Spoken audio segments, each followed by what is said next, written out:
Hey, what's good, everybody? It's your man Big Don coming at you with a TruPlayaz podcast. This is episode number 8 of my podcast. I'm excited to talk to you guys. It's my first video podcast, also. I'm also doing it. This is my first episode with the video as well. The episode today is going to be about the NFL season starting. As you can see, the Philadelphia Eagles beat the Falcons on Thursday. Um, what can I say about that game? The Eagles is riding on a high, putting their banner up for their first championship ever. And the Falcons, the offense still not clicking. There should be no reason why Julio Jones didn't get a receiving touchdown at all during that game. Matt Ryan missed a pass. I didn't really watch the game, so I can't really say what had happened. I know they missed a call with possibly a catch or something like that. But other than that, a good start to the NFL season. It's still marred by the whole situation with the kneeling up for the anthem, which I think people need to just get past. Get past, if you ask me. Reason being is the message that was trying to be explained or try to given has been twisted to the point of no return. So the NFL should just leave it alone. Let the players do what they have to do to protest the police brutality and all the injustices that are going on against African American people, black people in general. Um, let's get back. I'm excited for the first game of the season. I'm excited to see how the Giants go. Giants will be looking playing against the Jacksonville Jaguars. I know the Jacksonville Jaguar cornerback has been talking a whole lot of smack about quarterbacks. I think this is a good opportunity for Eli to get him today. Make sure Odell Beckham's back on the field.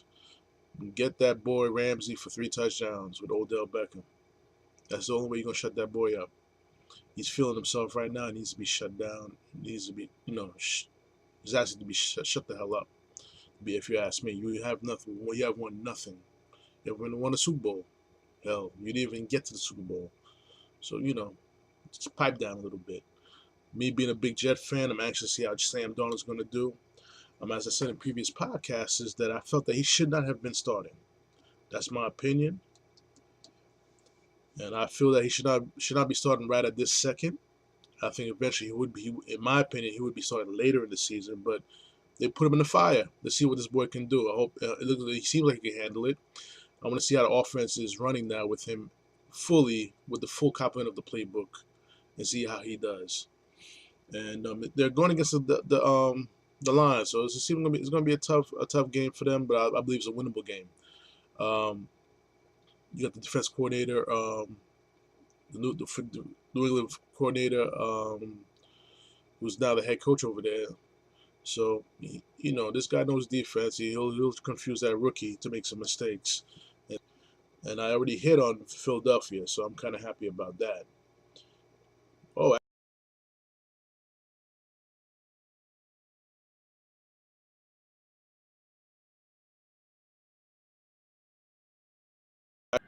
Well, anyway, my picks for my picks for this week, we're gonna start with the Steelers versus Browns.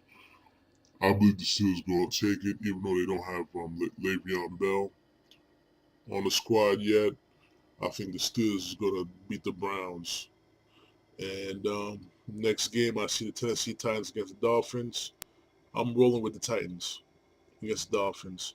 Dolphins got a lot to prove to me. I think they took a step back by losing Jarvis Landry. And Ryan Tannehill's coming back. Let's see how he does come back from that knee injury. And the Bills versus the Ravens, I picked the Ravens. Reason being, Joe Flacco seems motivated. He got some competition behind his butt now with Lamar Jackson and RG3 still there. I think the Ravens going to have a good season. I think it's either them or Pittsburgh going to win the AFC North, in my opinion. And the Bills, they don't know who their quarterback is. Nathan Peterman. Oh, come on. You might as well just start the Rosen, if you ask me. And now, of course, you got the Texans versus the Patriots. You got to go with the Patriots, even though I hate the Patriots with a passion. I'm a big New York Jet fan, big rival of the Patriots. I hate going with the Patriots, but you got to give credit where credit is due and give the better talented team the W on that one. Next game that I have up available, of course, the Jaguars versus the Giants. I picked the Giants. Like I told you guys, spoke earlier in the podcast. I you know, I think the Giants gonna have a good season, despite what everybody thinks. I think they're gonna have a good season. I want to see how Saquon does. So I hope Saquon shuts down all those draft experts saying that the Giants should have picked Sam Darnold. I'm anxious to see that boy shut everybody down for that. And the next game I have is the 49ers versus the Vikings. Let me see. I picked the Vikings to win this game. I think Kirk Cousins, do I believe he's an upgrade over Case Keenum? I don't know. Talent wise, he is. But let's see what happens. But I think the Vikings, if Kirk Cousins could play the way he played 2 years ago, I think the Vikings are in a good position with the talent, with Sidney, with the receivers that they have, Thielen and Rice and all those guys there. The next game I picked, Buccaneers versus Saints. I'm going with the Saints 100% on this one. The Buccaneers don't have Jameis Winston. I think they're a better team with Jameis Winston as quarterback. This goes to show you how off the field issues could ruin a season or ruin a team's start to the season. It's always great to have a quick start to the season. And I think by Jameis being out for the first 4 games for personal conduct is going to hurt the Buccaneers. Next game is Bengals versus Colts. I picked the Bengals in this one. Reason being, I think they're a better team right now. Luck is going to have Luck has to get up, shake off the rust off his he has to shake off the rust. And I'm still not confident in the Colts defense. That has been their problem the entire few years. For the past few years, was their defense. And the next game I have here that I picked, Chiefs versus Chargers. Of course, I'm going with the Chiefs. Better team. I want to see how Pat Mahomes does with this offense. I think this offense is going to be a whole lot better than it was with Alex Smith was last year. Alex Smith was a good job with the Chiefs, but something was just lacking with him being in the quarterback position. And hopefully, Pat Mahomes will close that gap and put the Chiefs' position to be contending for a Super Bowl berth. Next game I have here is Cowboys versus Panthers. I'm going with the Panthers on this one in a close game. Two evenly matched teams. The Cowboys still got Zeke Elliott, but the problem with the Cowboys is that they don't have a big time receiver to go with Dak Prescott. Des Bryant not being signed and Witten retiring is going to make it difficult for that offense outside of Zeke Elliott, outside the running game and Zeke Elliott. But one thing's for sure about the Cowboys, the defense has improved. So let's see what happens with that game. Next game is Redskins versus Cardinals. My pick, I don't know why I picked the Cardinals, but I'm gonna have to change that and pick the Redskins. I think the Redskins are just a better team, better talented team than the Cardinals. I'm gonna go with the Redskins. I just changed that for you guys on here on CBS Sports. I changed that. Now the next game after that was Seahawks versus the Broncos. Another game that I don't know why I picked the Broncos. Probably because of their defense and they're playing at home. But the Seahawks is pretty good, and the Broncos are still looking for a quarterback after signing Case Keenum. What's going on here? What do you think, guys? You think I should change this pick? I think I should change this pick. Let me go with I'm gonna change my pick to the Seahawks. I'm gonna change that pick to the Seahawks, just for the very same reason I just stated here. Next game is Bears versus Packers. Got to go with the Pack. Got to go to the Packers. Aaron Rodgers. I don't bet against him, especially against the Bears. The Bears will be an improved team this year, but they're not there yet. So going with the Packers Sunday night game, and the two Monday night games. Of course, my Jets against the Lions. I'm rolling with the Jets, baby. Rolling with the Jets. See how Sam Darnold does. The offense just got to protect him. They got to run the ball, and hopefully the coordinator Bates will put O'Donnell in position to succeed and utilize his full talents. In the preseason, I didn't see many downfield throws from Darnold. A lot of check down passes, dink and dunk. But hopefully, with this game, to open up the offense more and to give Bilal Powell, Crowell and Maguire more space to run. You do that dink and dunk nonsense. All you're gonna do is gonna bring the 8 man in the box. It makes it tough for the running game to run tough for the running backs to run the football. And the Jets' offensive line is not the greatest in the world, so they need to go deep every so often. And the second Monday night game, I have here Rams and Raiders. I'm gonna go with the Rams. They seem this is for me. I think this is probably their year to go for the championship. Go win the Super Bowl this year. I'm not saying they're gonna go to the Super Bowl, but it looks like they're all in this year. They signed Sue. They re-signed Donald, which he held out for most of training camp, and they signed some cornerbacks. Traded for Brandon Cooks. This team looks stacked. I didn't really watch them close in the preseason, but I'm anxious to see how they're going to do Monday night against the Raiders. The Raiders, I don't know what the hell they're doing. I don't know what Gruden's doing. Who's calling the shots over there? You trade Khalil Mack because you couldn't afford him, and you got rid of Crabtree, and you brought in Jordy Nelson, an older player, to replace him. Taking away David Carr's, not David Carr, I mean Derek Carr's receivers that he had some rapport with. Not a good move on Gruden's part, but I believe Gruden knows what he's doing. He's trying to mold the team to his vision. You can't knock him for that. So those are my picks for this week. I had to change them because I had to really think about it a little bit further. But before I end this podcast, I promised you guys I was going to have a podcast about relationships. That's going to be the next podcast. I just want to put some things together in regards to that, and then just bring it to you about the relationship subject on the TruPlayaz podcast. Last thing I want to touch on today is Naomi Osaka winning the U.S. Open against Serena Williams. Yes, there's a dark cloud over this particular match between the two of them because of Serena Williams' interaction with the umpire and what he perceived of her being cheating.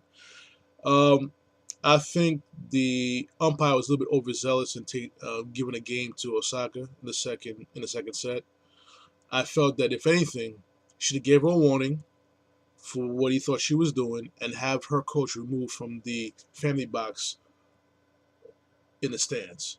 That should have been the only recourse that should have been done. An umpire should not be made bigger in a championship match than the players. And I felt it cast a dark cloud. I felt bad for Naomi Osaka. She's the winner, she's the champion, and she's over there crying because people are booing the decision, booing the match. Some people felt that she didn't deserve it. This girl worked hard, and the way she played Serena in the first set, she worked hard to win. She deserved this win, and I felt despite the umpire's call giving the game to Osaka, I thought Osaka would have beaten Serena in 2 sets. It probably would have been 6-3, probably be like 6-4, probably a tiebreaker. But I felt she was destined to win that tennis match. Serena is the greatest female tennis player of all times. You can't take that away from her. But sometimes her emotions get in the way from her being an immortal. I mean, some announcers feel that she's already an immortal tennis player, but I feel she's not there yet because of how she carries herself. Sometimes she gets a little bit too emotional and takes off her game a little bit too much. Just, but it's all good. I got mad love for Serena. I got mad love for my fellow Zoe's sister, Naomi Osaka. First Haitian Japanese woman to win U.S. Open. It's kind of ironic. It's kind of funny that this media always seem to leave out the fact that she's Haitian. That she's also Haitian. I come from 2 parents from Haiti. My parents are from Haiti. My whole family's from Haiti. I'm a first generation Haitian American. And for me, watching that and people not acknowledging her as a Haitian Japanese instead of calling her Japanese is kind of insulting to me. I don't know how other Haitian people feel about that. It's very insulting to me. I was at work yesterday. I work in the medical field. I was at work yesterday. And one of the patients, one of the family members told me, "Oh, look at that! She's the first Japanese woman to win the U.S. Open." I gave her such a wicked side eye. I'm like, "Yo, she's Haitian. Haitian Japanese. Get it right. Not just Japanese, Haitian Japanese. How many Japanese people you know are black? Are you serious right now? That girl is blacker than me. See, that's a problem. It's a very problem with this country. It's becoming more evident. It's more up front right now because of the rhetoric of the person who leads this country. I don't refer to him as my president. He's not my president. I don't claim any president as my president. I just claim him as the president. But this idiot right here who's in office right now is not a president. Period. Another podcast. I'll speak about that a little bit more about why. He's more into being. He's running the White House like it's a reality show. This country doesn't need that. Does not need that. And it's funny that with the media and it's always the same race of people that always seem to leave out Haiti. Same race of people call Haiti a shithole country. The same race of people who always have to push the propaganda that Haiti is the poorest country in the Western Hemisphere. We all know who the race is. I'm not gonna have to say it. But keep in mind one thing of that race of people is history.